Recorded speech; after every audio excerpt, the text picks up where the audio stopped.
Cambridge Practice Tests for IELTS 1 by Vanessa Jakeman and Claire McDowell. Published by Cambridge University Press, 1996. This recording is copyright. Cassette 2, Side 1. Practice Test 3. You will hear a number of different recordings, and you will have to answer questions on what you hear. There will be time for you to read the instructions and questions, and you will have a chance to check your work. All the recordings will be played once only. The test is in 4 sections. Write all your answers in the listening question booklet. At the end of the test, you will be given 10 minutes to transfer your answers to an answer sheet. Now turn to section 1 of your question booklet.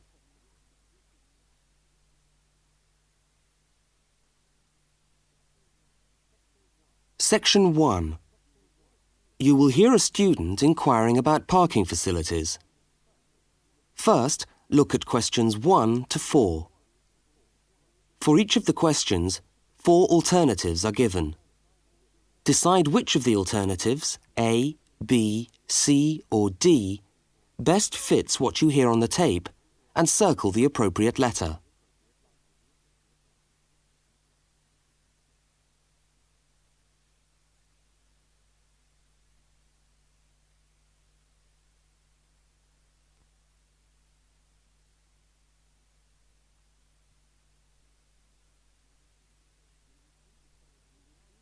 You will see that there is an example which has been done for you. On this occasion only, the conversation relating to the example will be played first.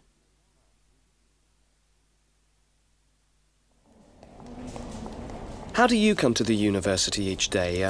Train or bus, or do you have a car? Oh, I always walk. I haven't got a car, and anyway, I live quite close.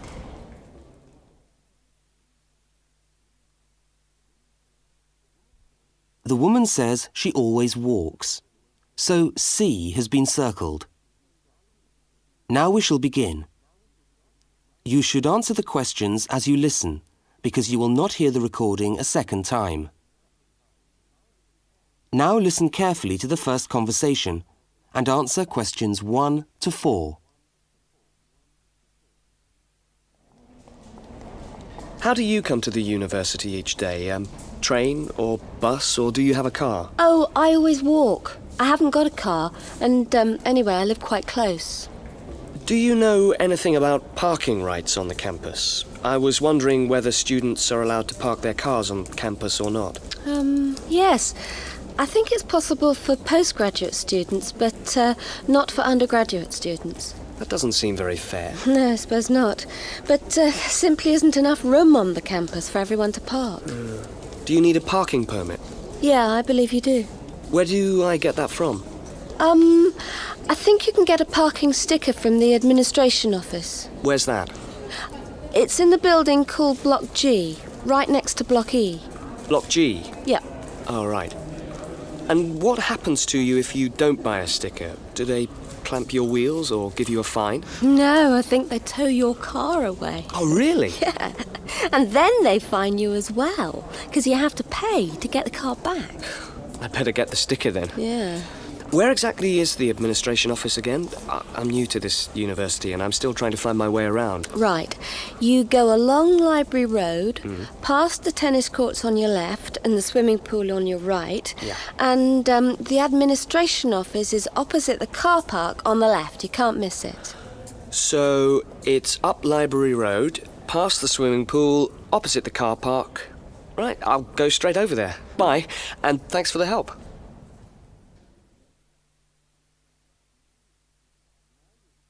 Now you have some time to look at questions 5 to 12.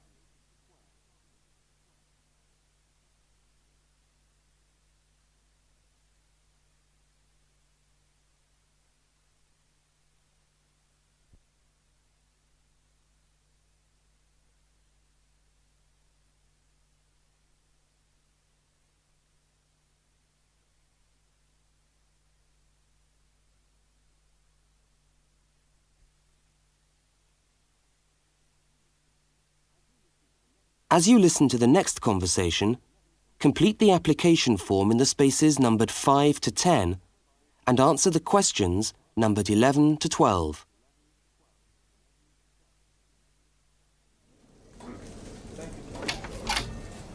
Good morning. Can I help you?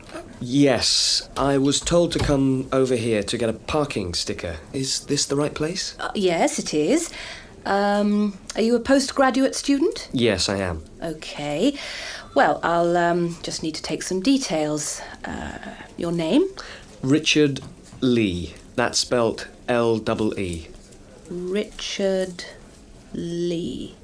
And the address? Flat 13, 30 Enmore Road. How do you spell Enmore? Oh, E-N-M-O-R-E. And that's in the suburb of Newport. N-E-W-P-O-R-T. Faculty? I beg your pardon? Which faculty are you in? Oh, architecture, the Faculty of Architecture. Right. And the registration number of your car? Let me see. LXJ50... Oh, no, sorry. I always get that wrong. It's LJX058K. LJX508K? No, 058K. Ah. And what make is the car? It's a Ford. A Ford. Fine. Well, I'll just get you to sign here, and when you've paid the cashier, I'll be able to issue you with a sticker. All right. Where do I pay? Just across the corridor in the cashier's office. Oh, but it's 12:30 now, and they close at 12:15 for lunch. But they open again at 2:15 until 4:30. Oh, they're not open till 2:15. No. When you get your sticker, you must attach it to the front windscreen of your car. I'm afraid it's not valid if you don't have it stuck on the window. Right, I see. Thanks very much. I'll just wait here then.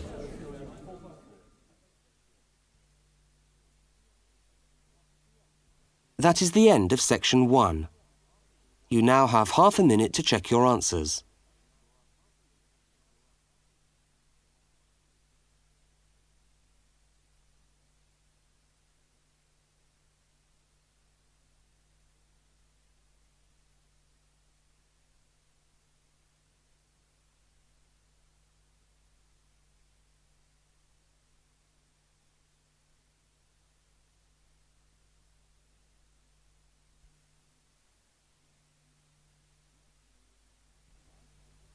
Now turn to section 2.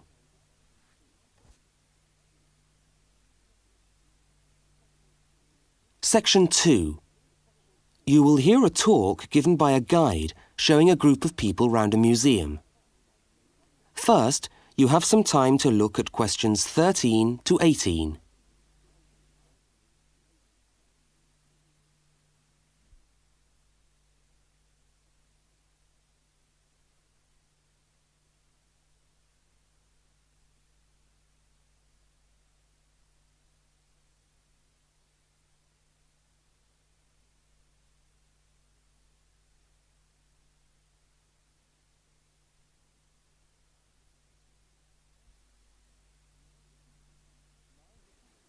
Now listen to the guide and complete the notes by filling in the numbered spaces 13 to 18.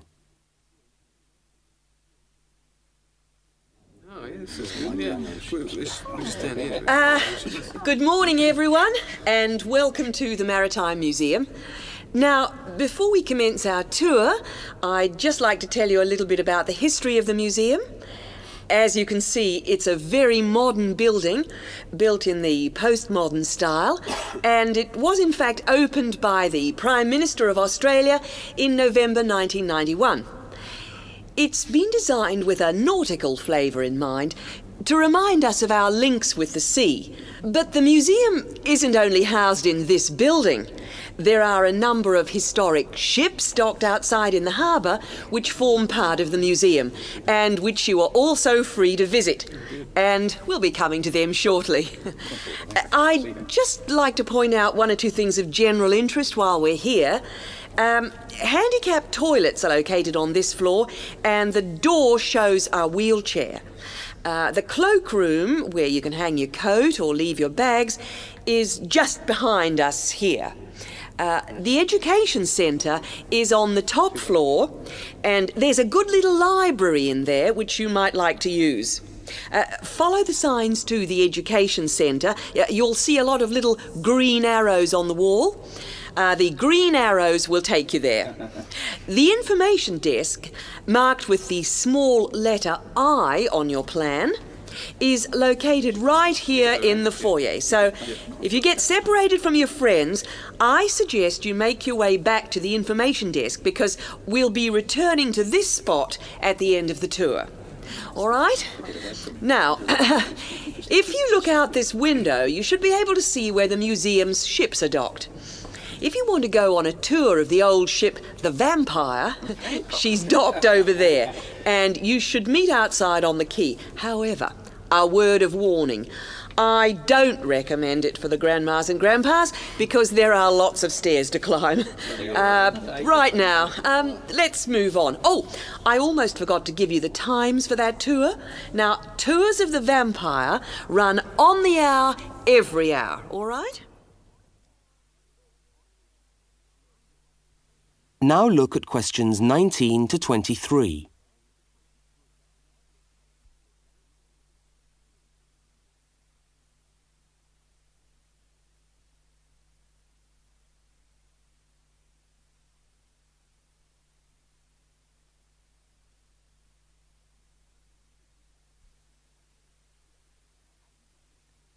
As you listen to the rest of the talk, complete the notes in the numbered spaces 19 to 23.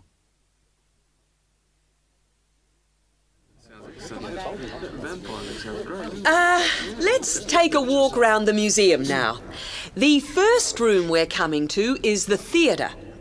This room is used to screen videos of special interest, and we also use it for lectures.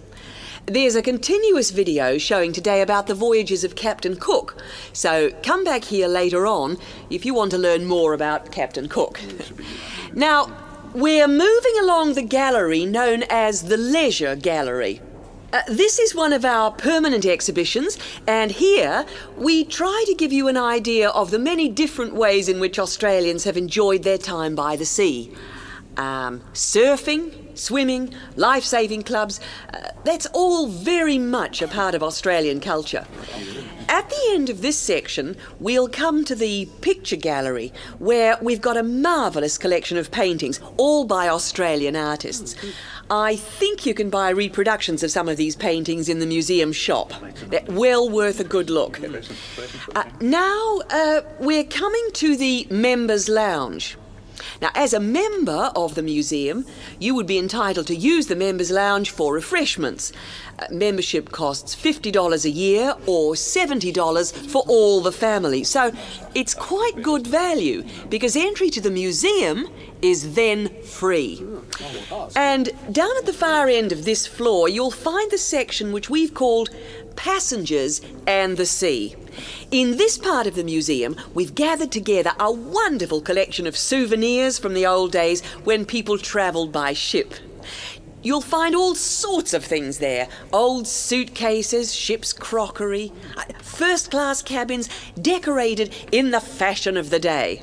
Just imagine what it must have been like to travel first class. Now, I'm going to leave you to walk around the museum on your own for a while, and we'll all meet back again at the information desk in 3/4 of an hour's time. I hope you enjoy your time with us at the museum today. Thank you. Thank you very much. That is the end of section 2.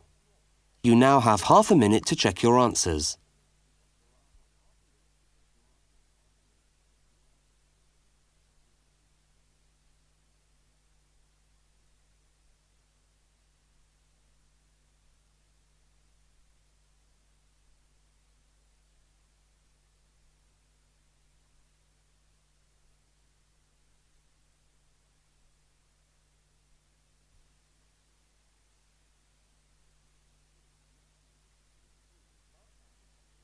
Now turn to section 3.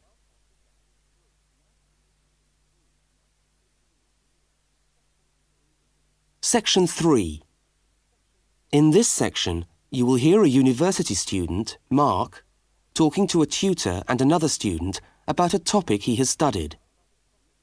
Now look at questions 24 to 32.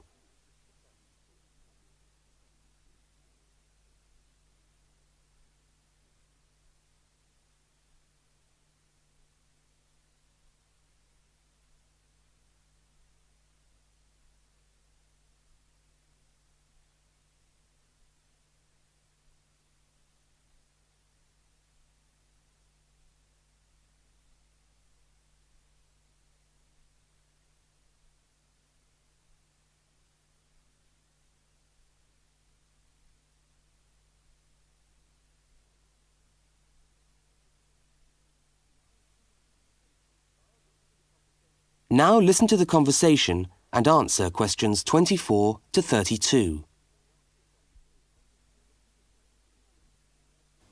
Okay, everybody. Good morning. Good morning. It's Mark's turn to talk to us today, so Mark, I'll ask you to get straight down to business. All right. Now, following on from what we were discussing last week in Susan's tutorial on approaches to marketing, you were going to give us a quick rundown on a new strategy for pricing, which is now being used by many large companies, known as revenue management, before we go on to your actual tutorial paper on sales targets. Is that correct? Yeah, okay, well... So, what exactly is revenue management? Well, it's a way of managing your pricing by treating things like airline tickets and hotel rooms rather more as if they were perishable goods. Yeah, I just tried to book a ticket yesterday for Perth, and would you believe there are 3 different prices for the flight? Right, and what was the rationale for that? Well, the travel agent said it depended on when you book and the length of the stay. Like, it's cheap if you stay away for a Saturday night, presumably because this isn't business travel, and even cheaper if you buy a ticket where you can't get a refund if you have to cancel. In that case, the ticket costs about half the price. You wouldn't think it would make that much difference, would you? Well, it does, and that's basically because the airlines are now treating their seats like a commodity. You see, if you want a seat today, then you pay far more for it than if you want it in 3 weeks' time. That seems rather unfair. Well, not really. When you think about it, that's just common sense, isn't it? Well, I suppose so. What this actually means is that in the same row of seats on the same flight, you could have 3 people who have all paid a different price for their tickets. And is this just happening in Australia? No, it's the same all over the world. Airlines are able to market a seat as a perishable product with different values at different stages of its life. Well, like mangoes or apples at the market. Yeah, it's exactly like that. The fact is that the companies are not actually interested in selling you a cheap flight. They're interested in selling the seats and flying airplanes that are full. Mark, why do you think revenue management has come about? Well, as far as I can see, there are 2 basic reasons. Firstly, because the law has been changed to allow the companies to do this.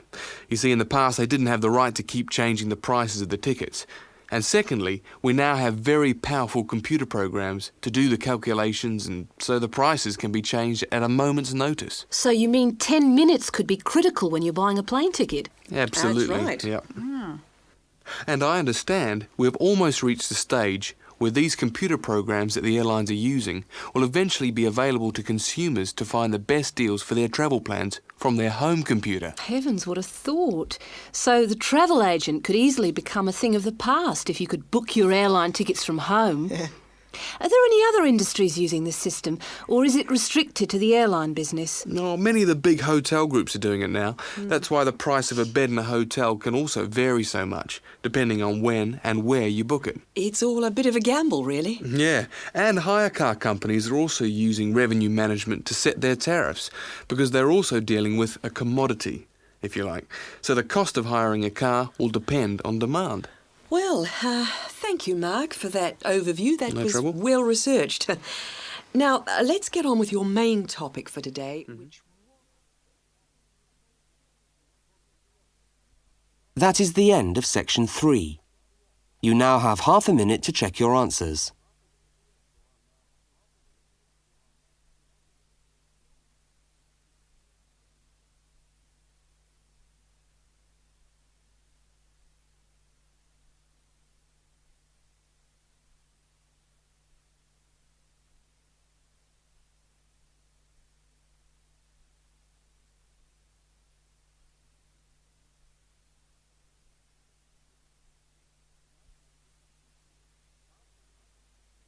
Now turn to section 4.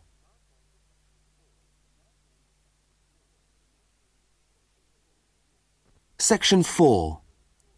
You are going to hear a short talk on space management in supermarkets. First, you have some time to look at questions 33 to 37.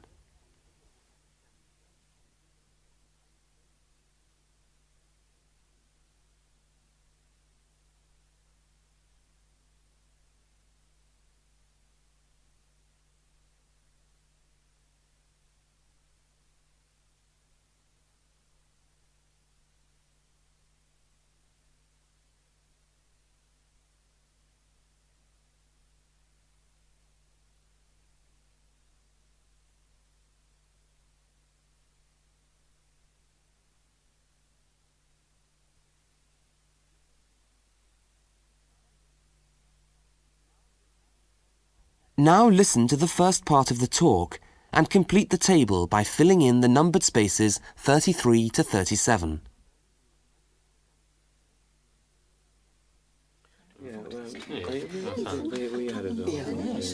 Good morning. Welcome to this talk on space management. And today I'm going to look particularly at space management in the supermarket.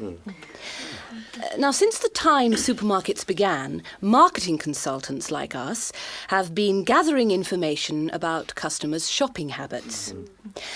To date, various research methods have been used to help promote the sales of supermarket products.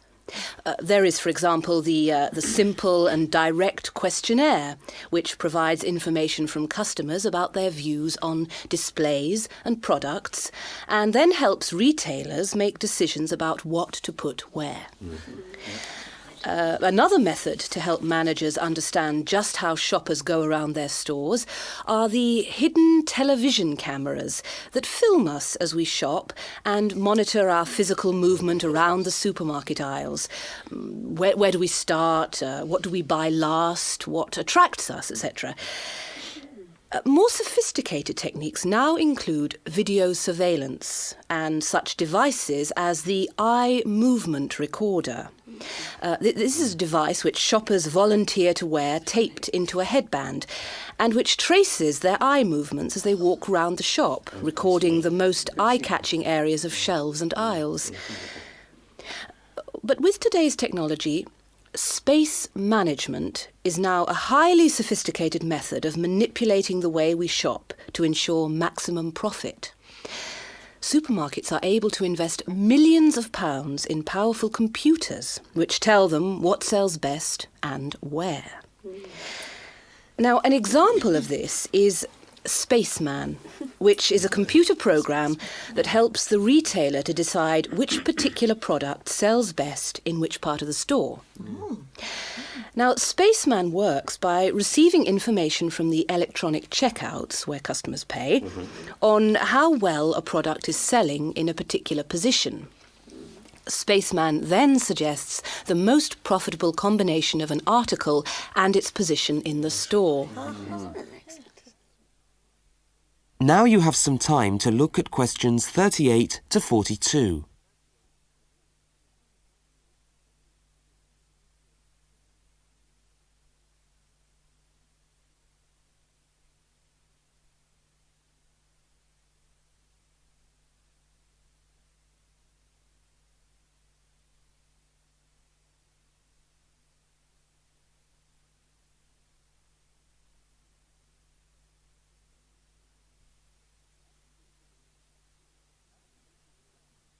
As you listen to the rest of the talk, label the diagram by filling in the numbered spaces 38 to 42.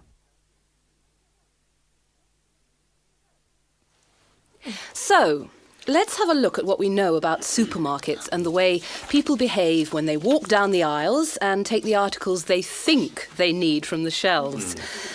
Now, here's a diagram of one supermarket aisle and 2 rows of shelves. Here's the entrance at the top left-hand corner. Now, products placed here at the beginning of aisles don't sell well. In tests, secret fixed cameras have filmed shoppers' movements around a store over a 7-day period.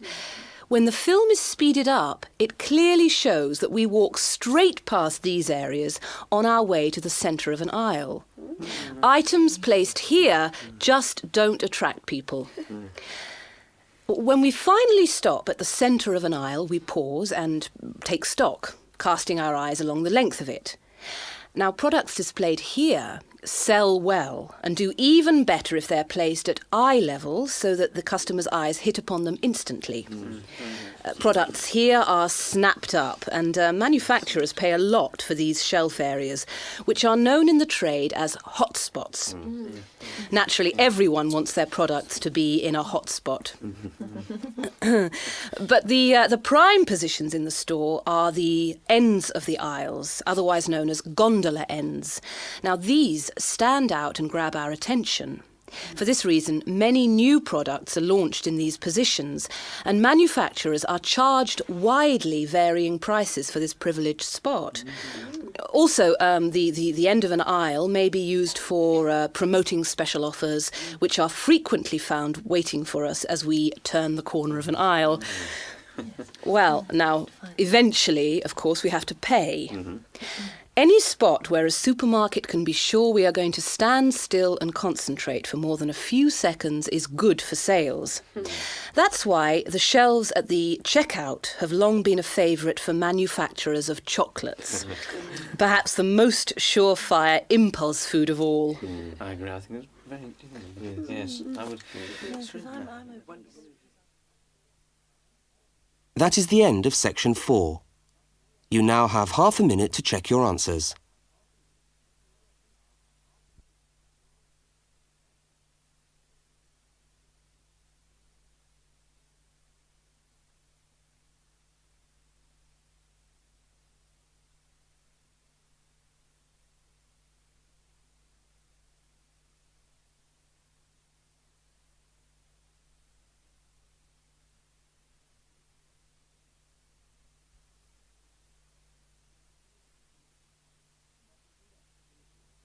That is the end of the listening test.